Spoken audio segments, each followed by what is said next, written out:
मित्रांनो, सरकारी कर्मचारी आणि पेन्शनधारकासाठी एक मोठी आणि धक्कादायक बातमी समोर आली आहे. 8व्या वेतन आयोगामुळे किमान पगार थेट 18,000 रुपयावरून 54,000पर्यंत जाऊ शकतो, असा मोठा दावा कर्मचारी संघटनांनी केला आहे. पण हा बदल नेमका कसा होणार आणि सरकार याला मंजुरी देणार का, हे बघावे लागेल. देशातील 1 कोटीहून अधिक सरकारी कर्मचारी आणि पेन्शनधारक सध्या 8व्या वेतन आयोगाची आतुरतेने वाट पाहत आहेत. दरम्यान कर्मचारी संघटनांनी वेतन गणनेच्या सूत्रातच मोठा बदल करण्याची मागणी केली आहे. आतापर्यंत 7व्या वेतन आयोगामध्ये किमान वेतन मोजताना कुटुंबातील 3 सदस्यांचा आधार हा घेतला जात होता. यामध्ये कर्मचारी, त्यांची पत्नी किंवा पती आणि 2 मुले यांचा विचार केला जात होता. या सूत्रावर आधारित किमान मूलभूत वेतन हे 18,000 रुपये निश्चित करण्यात आले होते. पण आता कर्मचारी संघटनांनी सरकारसमोर एक मोठा प्रस्ताव ठेवला आहे.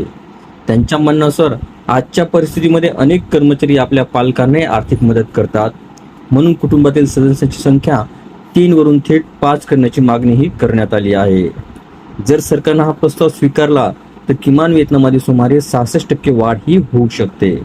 म्हणजेच सध्याचे 18,000 रुपये किमान वेतन वाढून थेट 54,000 रुपये होण्याची शक्यता व्यक्त केली जात आहे. काही अंदाजानुसार हे वेतन 58,500 रुपयापर्यंत देखील जाऊ शकते. फक्त एवढंच नाही, सध्या पगार ठरवण्यासाठी वापरला जाणारा फिटमेंट फॅक्टर 2.57 आहे. कर्मचारी संघटनांनी तो वाढवून 3 ते 3.25 करण्याची मागणी केली आहे.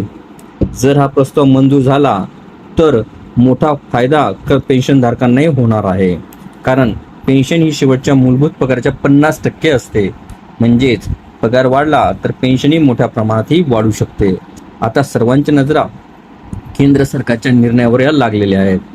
सरकार कर्मचारी संघटनांची ही मागणी मान्य करणार का, की 8व्या वेतन आयोगामध्ये वेगळा निर्णय घेतला जाणार? याबाबतची पुढील मोठी अपडेट ही लवकरच येऊ शकते. ही माहिती आपल्याला जर उपयुक्त वाटली असेल तर व्हिडिओला लाईक करा, चॅनलला सबस्क्राईब करा आणि शेअर करा.